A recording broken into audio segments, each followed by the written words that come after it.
پروردگار عالم نے قرآن کریم میں اپنے مختلف اوصاف کو بیان کیا ہے. خدا تعالیٰ نے اپنی صفتوں کو خود بیان کیا ہے کہ خدا کون ہے.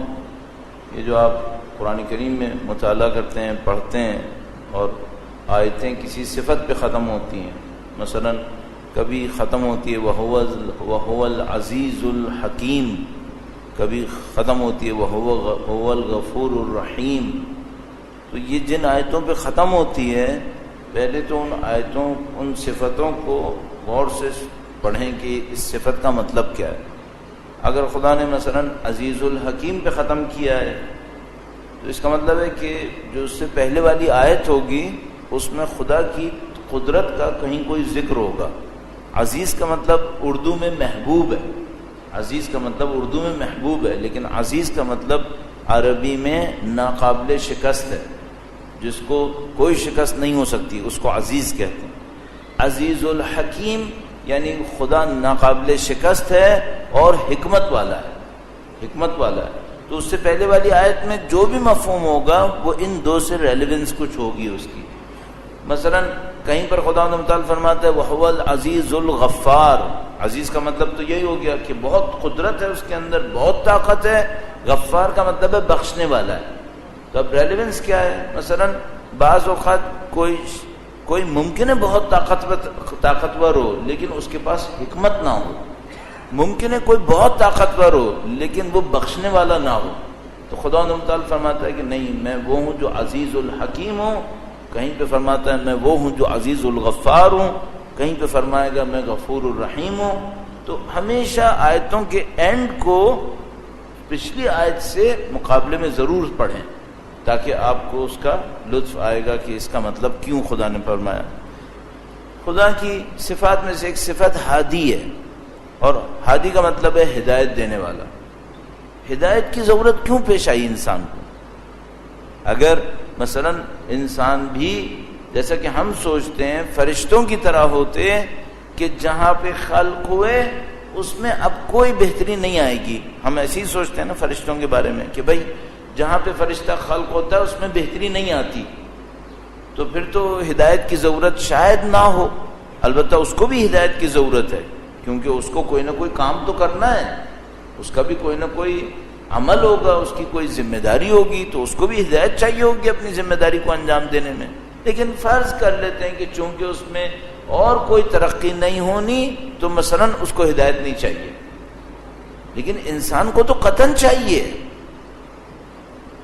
کیوں چاہیے؟ اس کی وجہ ہے کہ انسان میں تو ترقی ہونی ہے، انسان کی خلقت ایسی ہے. پودوں کو سمجھ میں آتا ہے کہ بھئی پودے نے بیج سے درخت بننا ہے، تو اگر خدا اس کو ہدایت نہ دے تو یہ بیج سے درخت کیسے بنے گا؟ فرشتوں کو اگر سوچیں بھی کہ انہوں نے ڈیولپ نہیں ہونا ہوتا، جیسے ہوتے ہیں ویسے ہی چلتے رہتے ہیں، تب بھی ہدایت چاہیے تاکہ اپنے کام کو انجام دے. لیکن پودوں کو چاہیے نہیں چاہیے؟ پودوں کو تو یقیناً چاہیے، بیج سے درخت بننا ہے. انسان کو چاہیے نہیں چاہیے؟ انسان کو تو 100% چاہیے. کیوں؟ دونوں چیزیں اس کے اندر ہیں. اس کو بیج سے درخت بھی بننا ہے اور بیچ میں کوئی ذمہ داری بھی انجام دینی ہے، اور وہ ذمہ داری بھی ایسی ہے کہ اس میں کوئی 1 سیکنڈ کا بھی اگر خدا وقفہ ڈال دے تو یہ گمراہ ہو جائے گا، اس کا معاملہ ختم ہو جائے گا. لہذا شاید میں نے کل آپ کی خدمت میں وہ دعا عرض کی تھی، ربنا لا تکلنا الی انفسنا طرفۃ عین ابدا. خدایا ایک پلک جھپکنے کے لیے بھی ہمیں ہمارے حال پہ نہ چھوڑ، ہم گمراہ ہو جائیں گے، ہم ختم ہو جائیں گے. تو ہمیں ہمیشہ ہدایت چاہیے. اب یہ جو خدا ہمیں ہدایت دیتا ہے، کب تک کے لیے ہدایت دیتا ہے؟ کتنی ہدایت دیتا ہے؟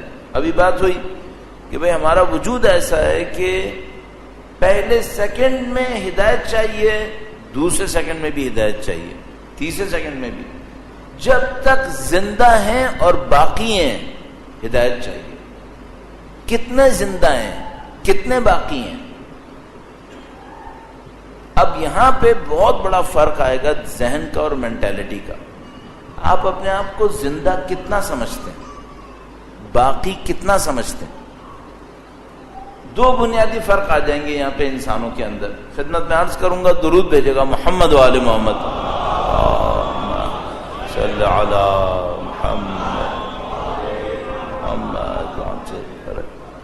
ایک وہ انسان ہے جو قیامت کہتا ہے، آخرت کہتا ہے، ذہن میں اس کے نہیں ہے، کہتا ہے یوم آخرت پہ ایمان لایا، مالک یوم الدین، روزانہ کئی دفعہ کہتا ہے، آخرت پر توجہ نہیں ہے اس کی، نعوذ باللہ تعالی۔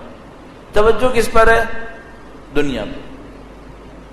تو یہ سمجھ رہا ہے کہ اس کی ذمہ داری دنیا ہے، اس کی خواہشات بھی ساتھ دیتی ہیں۔ بھائی ایک انسان اگر آخرت کو نہ سوچے تو انسان کی خواہشات کیا کہتی ہیں؟ انسان کی خواہشات بھی یہ کہتی ہیں مت سوچو، اس کو سوچو، اس کو دیکھو۔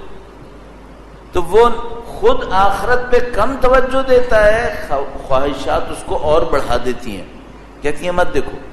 تو وہ دنیا کو دیکھتا ہے۔ اچھا شیطان کیا کہتا ہے؟ شیطان تو یقیناً یہ کہتا ہے کہ آخرت کو مت دیکھو۔ تو یہ آدمی 3 انجن لگا دیتا ہے اپنے اندر دنیا کے لیے، ایک شیطان، ایک اس کی خواہشات، ایک اس کی عقل، تینوں کو لگا دیتا ہے دنیا کے لیے۔ تو پھر یہ دنیا میں بھاگتا ہے، دنیا میں دوڑتا ہے، دنیا کے لیے جیتا ہے، دنیا کے لیے مرتا ہے، سارے کام دنیا کے لیے کرتا ہے، آخرت کو نہیں سوچتا۔ اچھا اگر کوئی انسان ایسا ہو ظاہر میں دیندار بھی ہو، ظاہر میں دیندار بھی ہو، تو یہ ہدایت خدا کی کہاں مانگے گا؟ نصرت خدا سے کہاں مانگے گا؟ مدد خدا سے کہاں مانگے گا؟ دنیا میں۔ مثلا اگر یہ خدا سے کہے گا یا اللہ یا رحمان یا رحیم، اس کے بعد اس کے دل میں جو دعائیں آ رہی ہوں گی وہ کہاں کی آئیں گی؟ دنیا کی، سب دنیا کی آئیں گی۔ مثلا امن یجیبو کا ورد کرے گا، مثلا اس کے بعد دعا جو مانگے گا کہاں کے لیے مانگے گا؟ دنیا کے لیے۔ نماز جعفر تیار پڑھے گا، اینڈ میں دعا کہاں کے لیے مانگے گا؟ دنیا کے لیے۔ کیوں؟ اس کے تینوں انجن دنیا پہ لگے ہوئے۔ تو یہ دیندار بھی ہوا، رہے گا دنیا کے اندر۔ اچھا اللہ کی ہدایت اتنی ہے بس، جو اللہ نے قرآن بھیجا، نبی بھیجے، ائمہ بھیجے، کیا کچھ بھیجا خداوند متعال نے، اس کی ہدایت اس دنیا کے لیے تھی سب؟ نہیں۔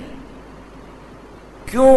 اس کی وجہ یہ کہ خدا نے یہ کب کہا کہ ہم اس دنیا میں مریں گے تو مر جائیں گے؟ نہیں مریں گے۔ خدا کا فرمان یہ ہے کہ ہم اس دنیا میں مریں گے، بدن تبدیل ہوگا، کہیں اور زندہ رہیں گے۔